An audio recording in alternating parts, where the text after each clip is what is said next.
Good morning. Just wanted to get this thing rolling. I wanted to welcome folks to the Association of Energy Engineers Canada East chapter webinar. This is the first webinar that we have for this year, so we're pretty excited to present it as a chapter. So before we get rolling, I think I'd just like to thank our sponsors. For those of you who participate in chapter activities for ours or others, I think you'll recognize the importance of having the industry support the things that we're doing, and we're pretty pleased and blessed to have a number of really key sponsors that have stepped up to support us and to help us put programming together. So I just wanted to give a shout out to those folks. There's a pretty broad spectrum too from the industry, which is always good to see. Of course, as a chapter, we're a chapter of the Association of Energy Engineers, and that association has a pretty long history of supporting professionals in their endeavors related to energy. Founded more than 40 years ago, we're in so many countries, over 100 countries around the world. It's a fantastic organization, and of course, their motto is "We are local, we are global, we are AEE." So, the chapter network, our chapter, is the local arm, if you will, of the Association of Energy Engineers. So, it's pretty important for us to be able to fly the banner of the Association of Energy Engineers. Of course, as a chapter, we get to tweak a little bit our mission. So, we are being the local bit. We are here to provide a platform to grow for professionals within energy management. So we hope to be a platform to advocate, to educate, to enable, and to inspire. So, without further ado, I'm going to pass this over to Mark, and Mark's going to introduce our panelists for the day. Thanks, Andrew. I'd like to welcome Armstrong for our first webinar. So thank you, Armstrong. We have two speakers today. We have Redmond Hum and Andre Hari. So Redmond Hum has a master's degree in mechanical engineering and has worked in HVAC most of his career, specializing in heat exchangers, hydronics, and refrigerant systems. He's been a committee member with the American Heating and Refrigeration Institute for single packaged vertical systems, unitary equipment, and liquid to liquid heat exchangers. Andre Hari has been with Armstrong Fluid Technology since 2008. He currently holds the title of Canadian Business Development Manager, concentrating on educating the industry on a systems approach to chilled water and boiler plant optimization with a focus on the importance of flow control. And that's going to be a big focus on today's presentation, so a bit of a teaser there. He has also held roles as U.S. North Central Regional Sales Manager and U.S. National Commercial Sales Manager. He's a graduate of Ryerson University with a mechanical engineering degree. He has over 30 years experience in industrial, municipal, and HVAC pumping and industrial and commercial heat transfer applications. With this experience, he spent the last 13 years developing an intricate understanding of chilled water plant optimization and load distribution systems. This combined experience gives him a unique insight not only into the mechanical side of commercial HVAC applications, but also a unique perspective on a systems solution approach to flow control, chilled water plant automation and optimization with demand-based control methodology, applying Armstrong Fluid Technology's design envelope solutions. So welcome, Redmond and Andre, and I'll pass it over to you now.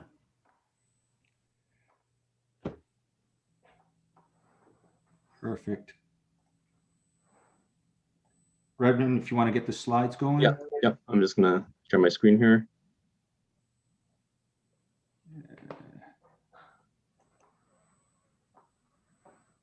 So welcome, everybody. Today, what our intent here today is to talk a bit about our smart energy transfer systems, but more so giving you a bit of background on how we've developed those fundamental understandings. And what I always like to say is that HVAC is a process where we're using mechanical equipment to move thermal energy, either from a high potential to a low potential or a low potential to a high potential. And that's predicated on the fundamentals that we've learned in mechanical engineering, i.e. Heat transfer, fluid dynamics, and thermodynamics. So what we want to do in this short presentation is not only talk about some of the solutions that are coming into the marketplace, but talking about the fundamentals on how these solutions are being developed. And the end result is that we are using fundamental mechanical engineering principles and looking at today's applications in terms of developing these solutions. So if you look at HVAC in terms of a historical perspective, our systems, 20 years plus in the past, were always designed based on a constant volume, constant speed mentality.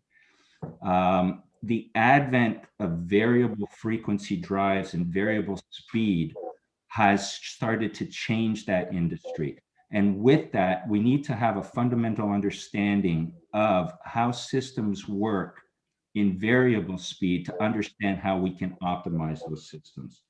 So the challenge is that our systems are still designed based on peak load demands or design day considerations, but we understand that our systems operate at that load less than 5% of the time.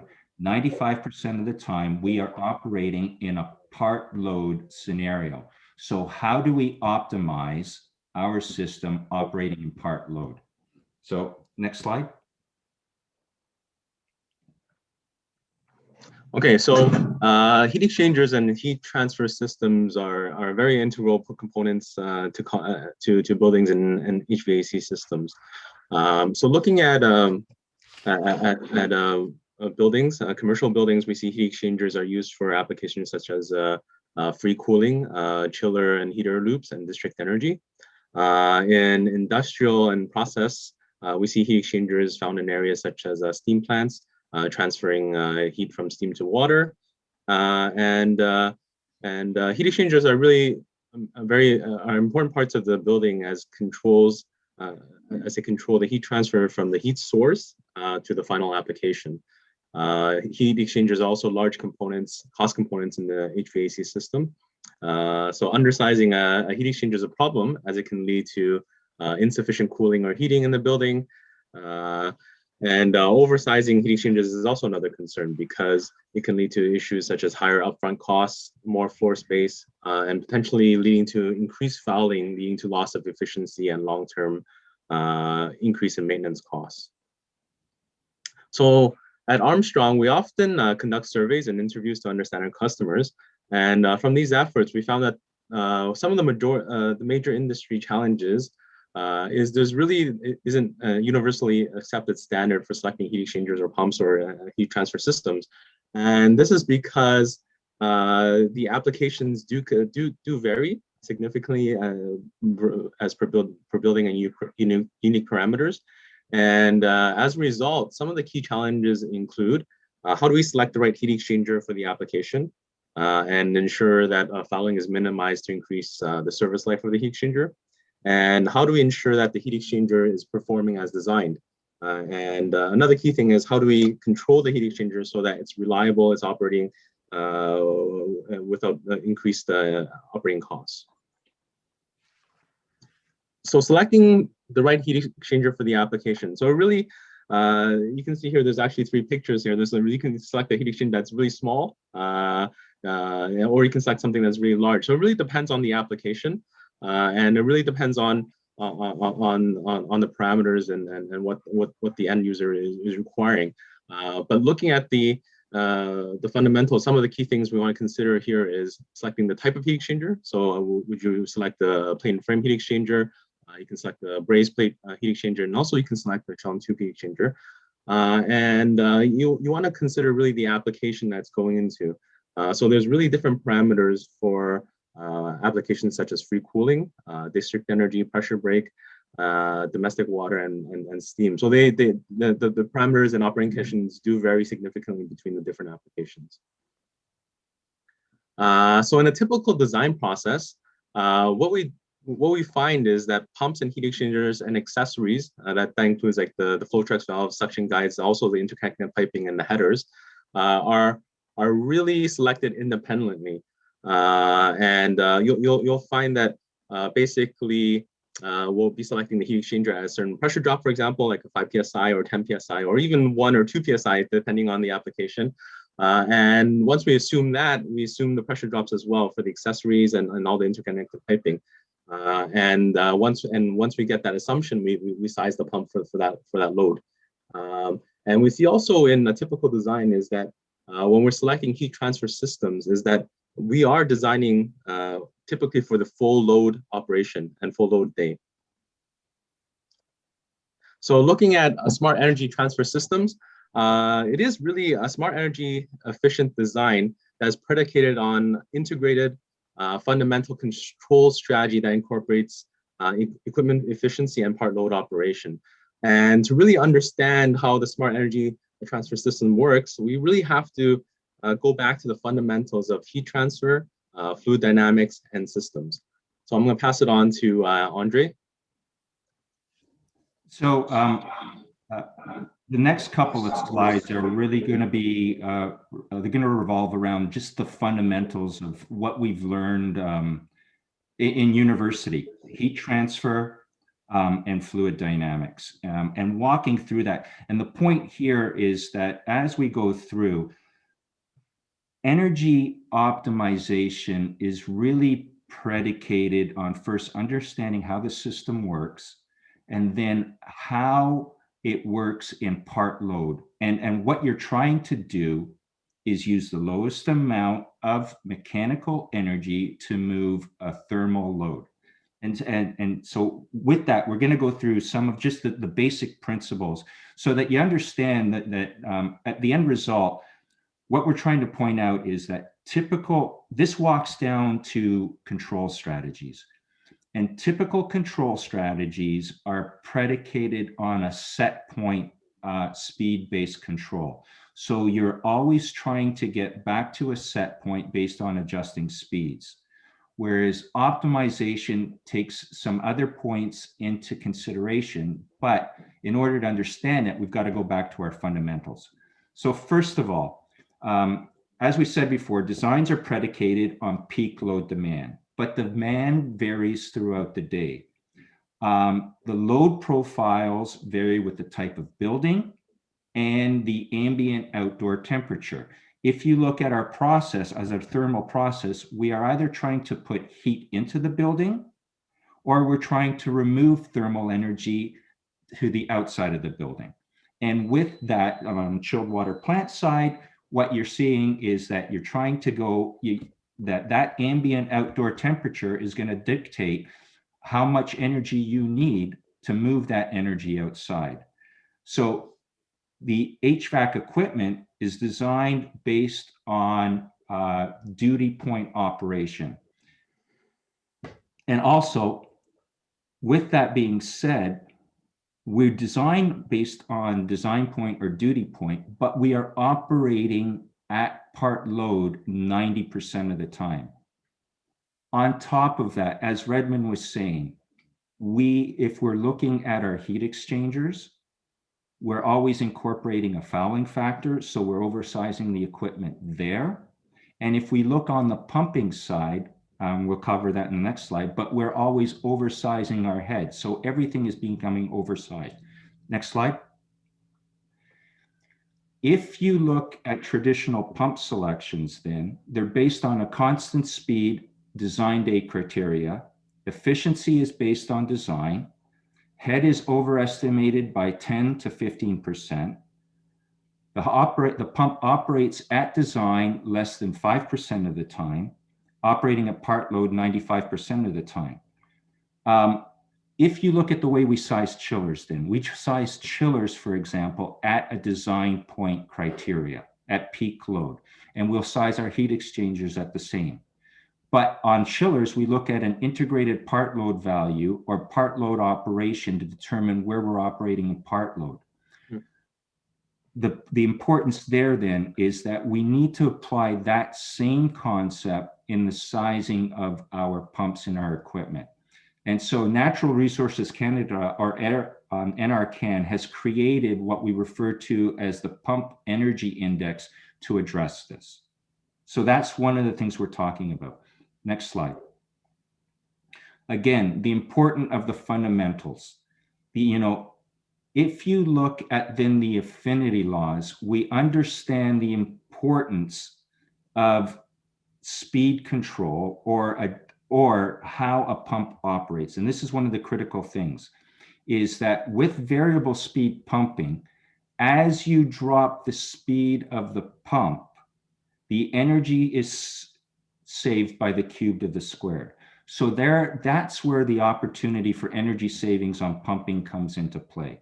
And in the interest of times, I always bring this slide up to show that we're not creating anything that's unique. We're using the standard law, affinity or fan laws, to explain the opportunity for energy savings based on load. So dropping the speed saves to the cubed of the square root of the energy. But what's important, next slide, is understanding how a pump operates. Now, traditionally, when a pump is operating based on a constant speed, it runs on its pump curves, and it will travel up and down on the blue lines as valves open or close. With the advent of variable frequency drives, what we're doing now is that we are operating on a control curve. Now, in a traditional system, that control curve is predicated by what your design point is and what your minimum system pressure is, which is determined where your DP sensor is located. But the end result is that there is a significant opportunity for savings when we are operating on that control curve. And it's a function of the system. Next slide. The other portion, though, is that even on control curves, the other opportunity is with part load, our typical systems are still designed with either a pump or pumps operating as duty standby. But a pump also has an efficiency curve associated with it. And this is the big game changer in some of the control sequences, is factoring in pumping efficiency in your design. And what that means then is that instead of running your pump based on speed and running it close to run out, what we look at is staging the equipment based on its peak efficiency. The end result is that what we're advocating is, instead of using large single pumps, if we have pumps in parallel, sizing using that parallel or that pumping availability and understanding where the peak efficiencies are in terms of staging our equipment. If you look then, in this slide, we have 3 pumps. We expand the area of peak efficiency operation with those pumps operating. Next slide. And what that means is that if you look at the second equation down here, power is equal to the flow times the head divided by 3960 times the efficiency. If we are operating our pumps at a higher efficiency, our net power consumption decreases. So it doesn't matter whether we're operating 1 or 2 or 3 pumps.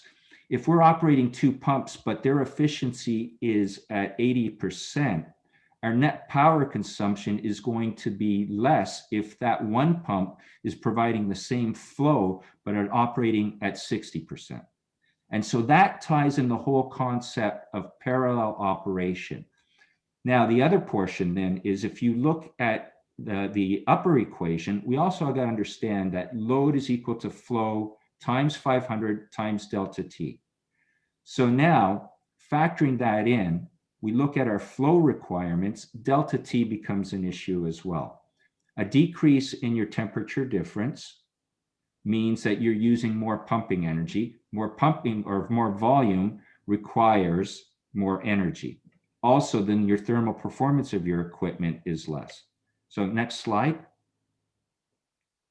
Now, as we move through, we understand the importance of flow, first of all, on the energy consumption, but now you look at these fundamentals, Reynolds number. If your flow is too low, your flow goes into laminar. Now you're looking at your heat transfer. The end result is that your heat transfer rate, or U value, starts to decrease. The reason being is laminar flow at the walls of your heat exchangers start to decrease, you're losing heat transfer. So we need to maintain a certain velocity or a certain flow to continue that turbulence within the heat exchanger. Next slide. And so that brings us to the next equations, which is our thermal load is equal to our U value times the surface area we're providing times the LMTD, the temperature difference. So what we're saying is all of these are interdependent on each other, okay? So overall rate of heat transfer is the important value when we're sizing our heat exchangers. And if we have good velocity, we can get away with a lower surface area. At the same time, what we're looking at here then is if we are operating part load, because our heat exchangers are sized for design day, part load means that we require either a lower rate of heat transfer or less surface area.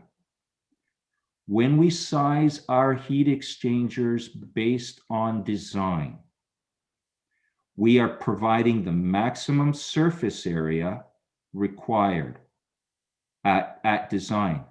90% of the time, that means that that unit is oversized in terms of the load characteristics. So our rate of heat transfer decreases, which means the velocities are decreasing. Velocities are decreasing. This becomes a self-fulfilling prophecy. Velocities decrease, our rate of heat transfer decreases. The end result is that now we're running into situations where fouling can start to increase, okay? Because fouling factor is part of our U value calculation. And so the end result is what we're seeing. Oops. I lost a slide. Sorry about that. I'll just get back. Oh, no worries. Yeah. Okay. Okay. So if we go to the fouling, yeah, go. No. Okay. So what we're getting at here is that all of these equations or all of these variables need to be taken into account in terms of how our systems are working. And so if you look, first of all, fouling is a very complex process. Higher velocities decrease fouling, but the heat exchanger is oversized. And as an end result, fouling is measured using the heat load and temperature flow. With traditional systems, unless we have a more robust or a more intuitive control strategy and look at how we are sizing the equipment, we do have a significant opportunity for improving the performance and the energy consumption out of our heat transfer systems. So next slide.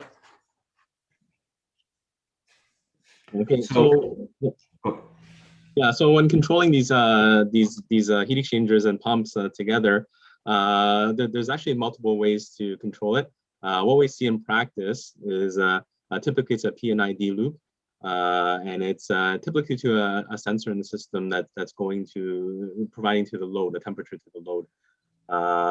I mean, some of the challenges with P&ID is that, okay, there's it's really a reactive measure. So what happens is I'm measuring this temperature here, and if the measured temperature moves away from the set point, what happens is I'm gonna change the speed of my pumps and react to that, and try to bring it back to an operating point where it's stable, and back to our set point.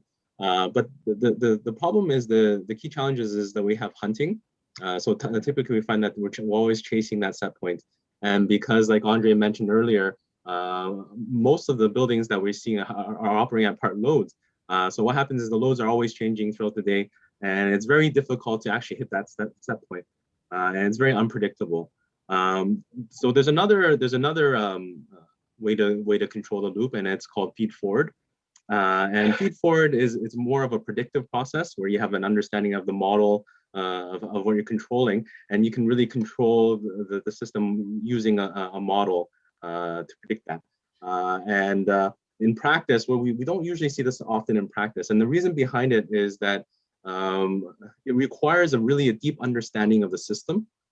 So you really need to understand how the system works and really have that algorithmic control in there built in. And what happens is with controls contractors is that it's dealing with a system rather than the individual process. So it's difficult to really get that algorithm in there and programmed into the controls. So again, sorry. So as Bregman was saying, is that we wanted to go through all those equations, and I know we went through very rather quickly, but the point being is that in order to really optimize the system and have an opportunity for true energy savings, it moves away from the typical set point control strategy to feed forward. And as Ad Redmond was saying, is that feed forward is then based on the algorithms, understanding the math behind the system, and then defining the operating points so that you aren't hunting, but are actually operating your equipment based on the load that you are trying to satisfy. And that's the huge difference between automation and optimization.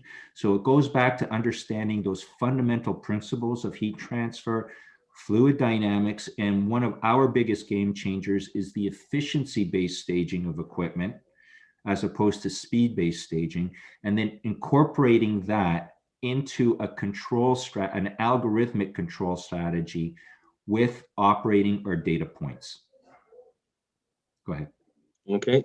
So like what I mentioned before, so in controls is typically what we see in practice is we have a P&ID control, and it's typically controlling the temperature going to the load side of the building, and this can cause issues because what happens is on the design day it's fine, but what happens when the load becomes less, we have much less load, is that it can lead to because there's so much flow, we're not controlling the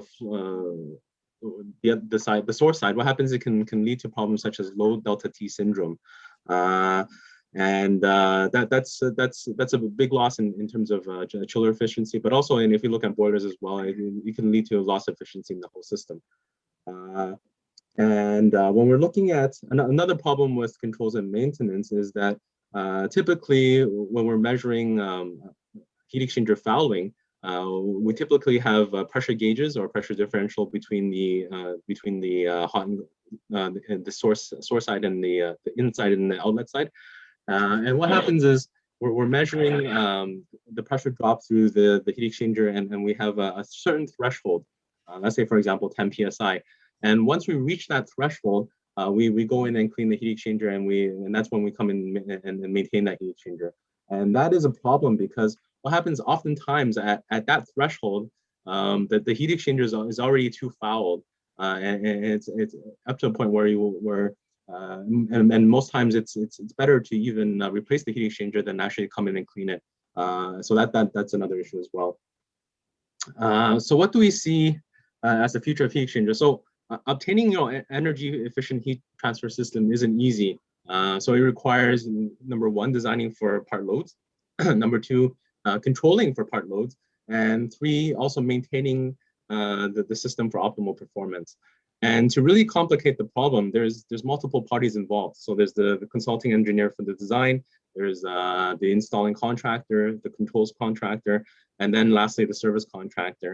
And this makes it really increasingly difficult to coordinate and execute to the original design intent. So in the next slides, we'll go over how Armstrong envisions the future of heat exchangers and how we approach this complex problem. So this is a picture of a conference venue and communications facility where Armstrong's cloud-connected pumps were installed with our Pump Manager active performance management software.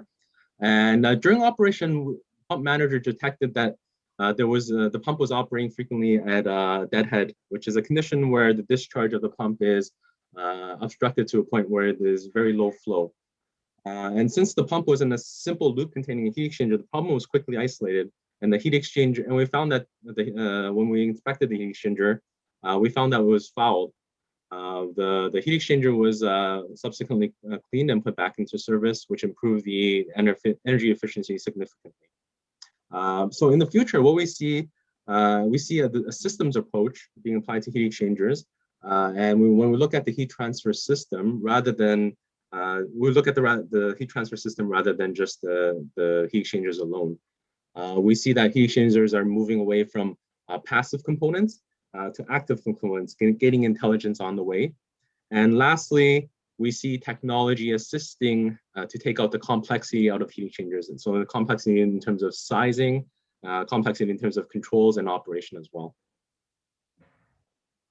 So at Armstrong, we see that that sizing, having the pumps, the controls, the heat exchangers all together is better together. Because we see that when we size them and we put them together into a system, what happens is there's a synergistic effect, and having them all work together actually becomes more synergistic. And the key results that come out of it is there's higher energy efficiency, there's space savings, there's project risk minimization, and there's also an installation advantage.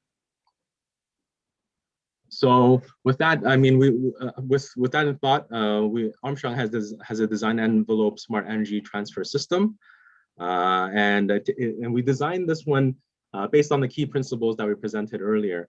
And as a result, we find that we have much lower install costs, much lower energy costs, and much lower maintenance costs. And some of the key features that we have in here are systems approach to designing and matching the pumps, the heat exchangers, and the whole system as well. We integrate feed-forward heat transfer and pump controls. It's pre-packaged and tested, and we have pre-programmed system control algorithms, which I'll talk about later. And we also have a key feature such as self-cleaning and fouling detection. Some of the other key benefits that we're not going to go into depth are it's modular. It can fit into doorways and elevators, and oftentimes with heat exchangers, we have to rent a crane to bring it into the building. It's very compact. It uses much less floor space, and because of the inherent design of heat exchangers with pumps, we can actually use it as a BTU meter as well. Okay, so looking at the systems approach, when Armstrong's sizing a heat exchanger and a pump, we actually look at it as a system. So here on the pump curve here, we show that the pump is selected at a duty point of 100 feet of head and 100 feet of flow. And what happens if you can see there's actually still quite a lot of room in that pump curve. So it's really not at the peak load of the pump curve. So what happens is, what if we can actually look at the heat exchanger and increase the pressure drop. And when we increase the pressure drop, we have a new design point here. And if we look at a heat exchanger that's designed at 2 psi, for example, and if we increase that pressure drop to 4 psi, what happens is that we can actually decrease that heat exchanger size by 50%. And by doing so, we save a lot on the first cost of the system, but also it's still well within the operating points of the pump. And of course, you can also do conversely. You can actually decrease the pressure drop on the heat exchanger as well. But basically, what happens is when you sort of match the components, and that's the key thing here. It's an iterative process where you match the pumps, the heat exchangers, and all the accessories so that you have an optimal system in terms of operating costs and life costs. Now, looking at pumps and how we select pumps, on the left side here is the traditional approach. And in the traditional approach, we typically design to the full load day. What happens is here at the full load, the pump is operating at 72%. As we know, buildings don't operate in part loads. And when we look at the average load, this pump is actually running at 68%. So there's a significant decrease in energy efficiency. So at Armstrong, what we do when we're selecting pumps instead is we actually size to the right of the BEP, or the best efficiency point. And here at full duty, we see, okay, we're operating at 68%, which is lower than the standard design. But what happens is when you take into consideration the part loads, you'll see here at the average load, we're operating at 74%, which is higher than that 68% with the traditional approach. And looking at this in total, we can save 7% in pump costs and 14% in energy costs. Now, looking at controls and maintenance. So we talked about earlier that in typical practice, we're using PNID, but with Armstrong's approach, we actually use feed-forward controls. Because we manufacture the heat exchangers, we actually know the algorithms and controls of how the heat exchanger works. And by using those algorithms, we can actually pinpoint the exact operating condition that we want to run at to meet our set points. And that's the key thing that we talked about with feed forward, is that with feed forward technology, we can actually predict predict where we're going to be going at, and we can really optimize the system. And by using feed-forward technology, we actually have some pre-programmed algorithms to help. So that way you don't have to come in and program it into the BES. Some of the key programmed algorithms we have are constant speed, we have flow matching. We also can control the temperatures. So you can control any of these temperatures here. We can predict it, and we can control it precisely. And we can also control the delta T's. So we can control the delta T's on the load side or the source side. And lastly, we have two additional load optimization algorithms that can further increase the energy efficiency versus the delta T control. And two key things that we do to improve the efficiency is, number one, we look at the approach temperatures and the LMTDs, and we actually optimize that when we're operating. And number two is we can actually stage the heat exchanger operations with our system. We typically design with multiple heat exchangers, and we can actually control the heat exchangers so that they're always operating within this optimal condition where we're getting maximum amount of turbulence and maximizing that U value that Andre was talking about earlier. And because we have this feed-forward technology, we can actually detect how much fouling is in the heat exchanger.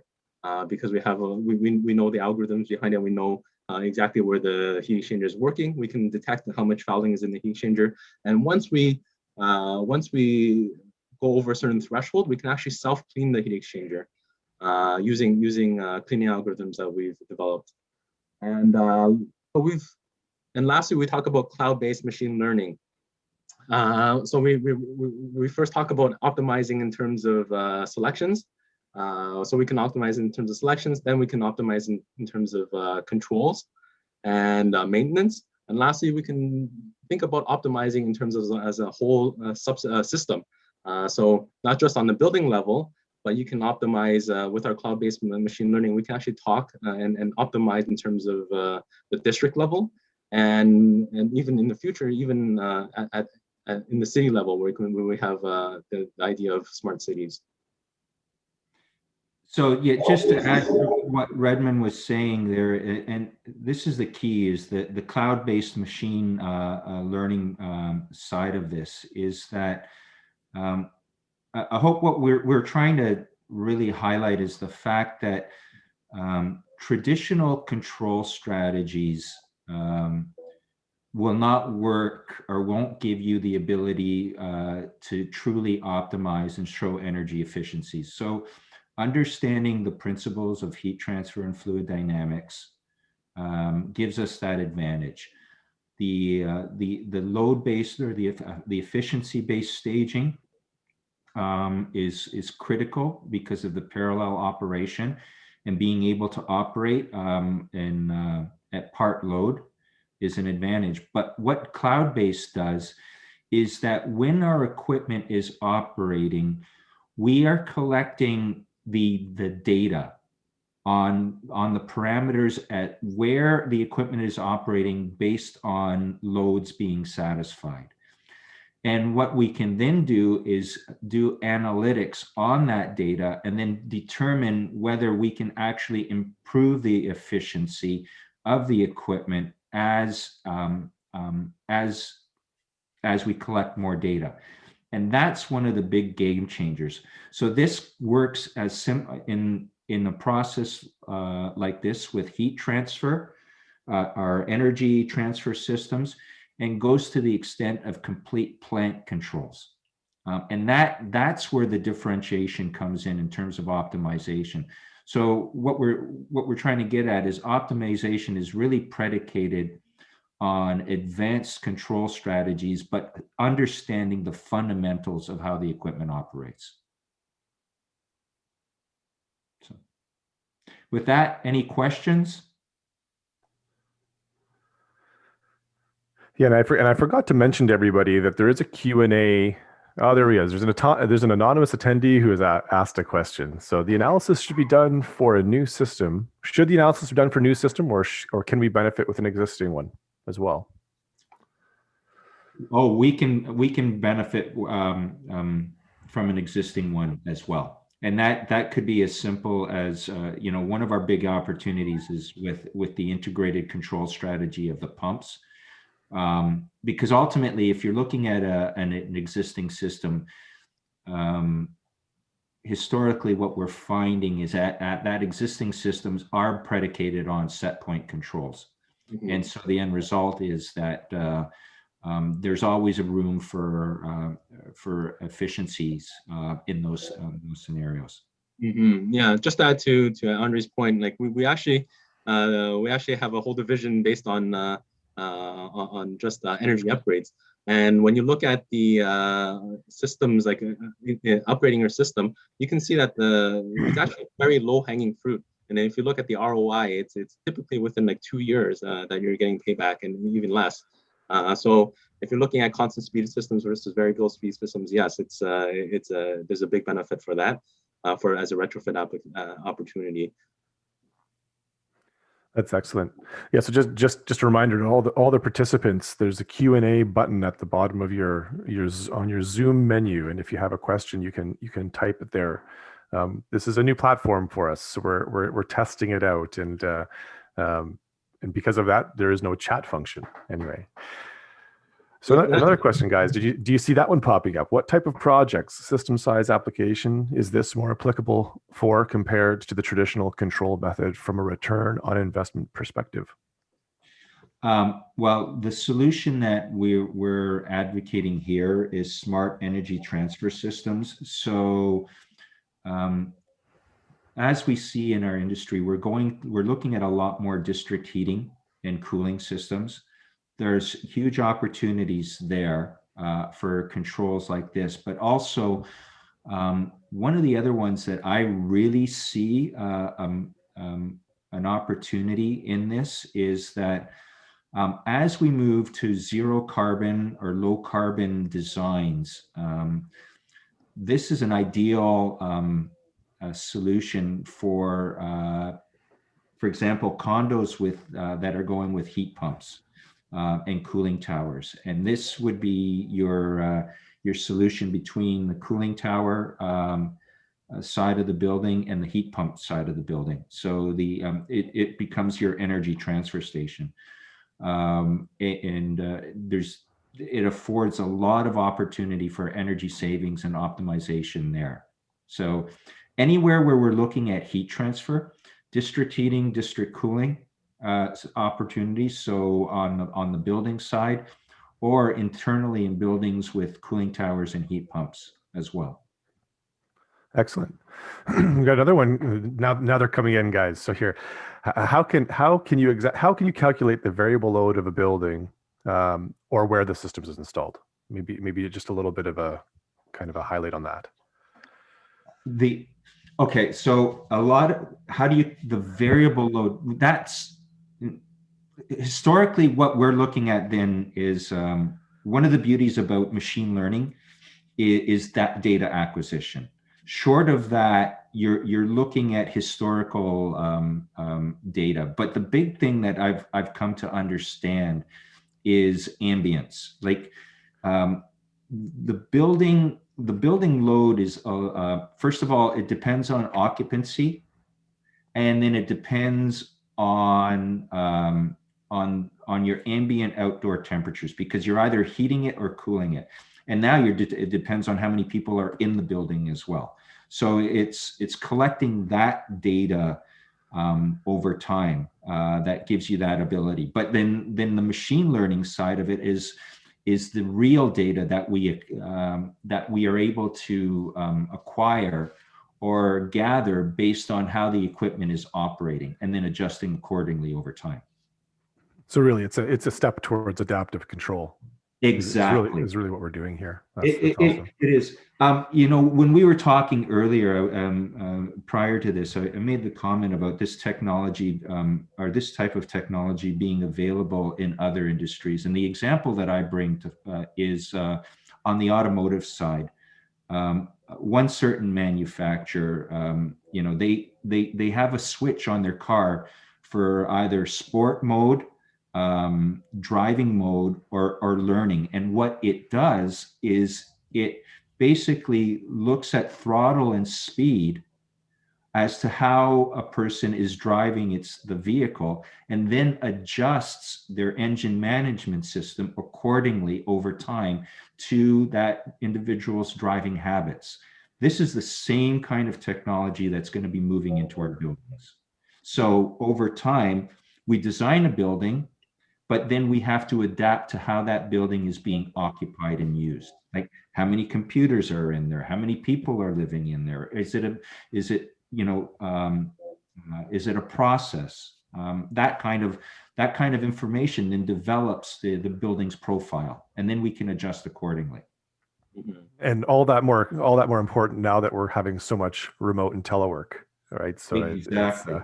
You can see where all of these strategies and technologies are going to assist us as we chart our path out of the pandemic, as it were. Correct. Another question here, guys. So on one of the charts, you had shown a control curve, and it starts with the minimum. Starts the minimum head when flow is 0. When the control strategy will the control strategy use energy when flow is 0? Yeah. So when the flow is 0, the long and short of it is yes. The reason being, but it's minimum. Now, what you got to understand is that, and a lot of times this is the big misunderstanding of how pumps operate. In a traditional pumping application in the past, when we were operating in constant speed, when we deadheaded the pump, we would run to the top of that speed curve. And so the end result is that you're putting a lot of thermal energy or energy into that pump. In a variable frequency drive scenario, when you're operating at 0 or lower flows, all you're doing is maintaining a minimum system pressure in your system in order to be able to respond to demands from the building. So that's the flow side of it. But what you got to understand is that when you're down there, your energy draw or your brake horsepower required is at a minimum. But it needs to operate in order to respond to the system, especially if you have a heat pump system, because on the reverse side, if you have a heat pump that starts generating a load and you're not taking that load away, you're going to run into a situation where the heat pump will actually lock up or vapor lock. Okay. So that's where that comes into play. But that's a real, whoever asked that question, if they want to reach out to me, we can spend some time in understanding how variable speed pumps actually work. Well, that's excellent. Yeah. Any other questions from the audience? I know it's a bit cumbersome, everybody. It's not the same as when you're sitting in a room together and you can see each other's eyes and you can read off of each other's body language and you have real conversations. This is a lot more sterile, but we do appreciate the participation. Yeah, our contact information is available outside of this. So if anybody has any questions or wants to continue the conversation, feel free to reach out and give myself or Redmond a call. I'd be more than happy to discuss this. And I know that we've dumped a lot of information in a short period of time, but one of the things I always like coming back to is that our industry is still predicated on what I refer to as 3 textbooks, which is, thermodynamics, heat transfer, and fluid dynamics. And if you understand those base principles, then those are our building blocks. The biggest differentiation then is that historically we've always been operating in a constant speed, constant volume realm, and variable frequency drives over the last 20 years have changed that that design philosophy. So now we look at part load operation and how do we do that? But then the equations show us where the challenges are for heat exchangers, as we said before. Now operating in part load for a very large heat exchanger affords the opportunity or the challenge of how do we deal with fouling. The same with pumps in terms of variable frequency drives. How does a VFD driven pump operate, and what is the control curve as opposed to the system curve and the speed curve? And it's when we develop the understanding of those fundamentals, we have those aha moments of, okay, this is how I can optimize my system and drive down my kilowatt consumption based on BTU load. Andre, it's Mark here. I'm just wondering, is the feed forward control algorithm, is that similar to when you do your PID loop, but you reset your set point based on outdoor temperature or based on maintaining a certain delta T, like a 10-degree delta T between supply and return? Would that give similar results, or is the feed forward even better than that?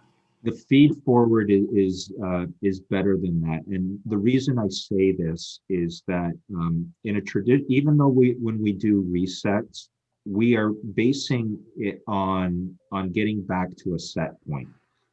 And the best analogy I would say is think of the set point as a teeter-totter, right? So even though when we reset the ambient, we've got to adjust the speed up and down until we get to that set point. So every time we are trying to get there, there's a bit of a hunt and there's wasted energy there. Whereas feed forward is we have the equation. Based on that equation, we work back and we know where to operate the equipment based on the load. So as soon as we know the load and we know the equipment, we're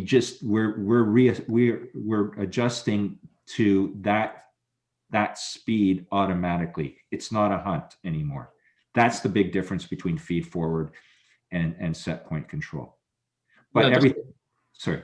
Yeah, just to add on that, like basically, like when you think about feedback, what happens is you have a black box, right? And basically we're reacting to how that black box is the symptoms are showing from that black box.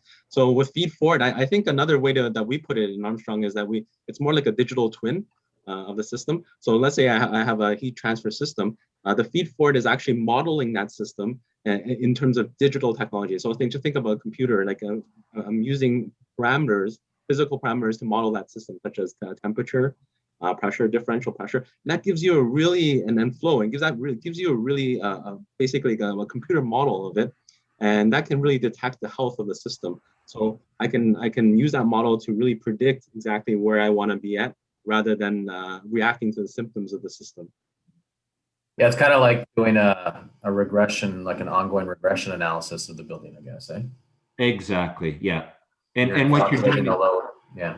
and you're creating a matrix of data points on how that building operates, and then comparing to those data points to optimize consistently. And then similar to that previous question, I know you said for new installations or maybe for recommissioning, I don't know if it was that, but you're looking at like a 2-year payback on average. But what about an existing installation that would have, you know, like a typically oversized heat exchanger? Is there an ROI to, you know, removing that or adding additional smaller heat exchangers, or does it really depend on the system? I'm not going to use profanity here, but it depends on just how bad the system is. So sometimes it may just require a little bit of tweaking, but you know, I think everybody's walked into to buildings where the system has been so drastically oversized that the best solution is to do a complete retrofit. And I can give you an example of that. I did a project in the US for the GSA, and it was a federal courthouse in Little Rock, Arkansas, where they had designed the system for 2,300 tons of cooling, and the pumps were oversized. On the chilled water side as well. The end result was that they were over pumping the chillers. One chiller, the chilled water bundle wore out in 2 years because of velocity issues. So their solution was to put a Griswold pressure independent control valve on the inlet side of the chilled water side. Well, that created a back pressure issue in the system, which blew out an expansion joint and flooded their mechanical room. When we came in and did an energy audit, we determined that the actual load on the building wasn't 2,300 tons. It was actually only 1,400 tons. And we resized the pumps, and they did the pump change out. And now 3 years later, they saw almost a 25% savings in energy and no flow and pressure issues anymore. So this is an example. That's a great example. And it's a great example, guys. Well, listen, I know we're kind of coursing towards the hour, and I've seen a few folks drop off. So, you know, we cognizant of business requirements for everybody who's taken an hour out of their morning, perhaps we'll wrap it up. So in doing so, I'd just like to thank you guys for sharing your story with us today, and we look forward to having the people that participated engage with you more if they're interested. And if you can't find those contacts, folks, you can reach out to the chapter. The chapter will make the connection for you. Okay, perfect. But before we sign off, I just wanted to show everybody that while this is our first webinar, it's not our last, and we have another one kind of in the bucket, ready to go. It'll be in April, and it's going to be the zero carbon story of the Amped Sports Lab and Ice Complex. It's a complex that's here in Ottawa, and it is to what the press is saying, it is the first zero carbon standard certified hockey rink. So we're excited to have that come down the way in April. So look out for that. So with that, we'll wrap up the webinar today. Thanks for attending. Thanks for those who stuck it out to the end. And we look forward to chatting with you again. Have a great day. Thanks a lot, guys. Appreciate it. Thanks, everyone.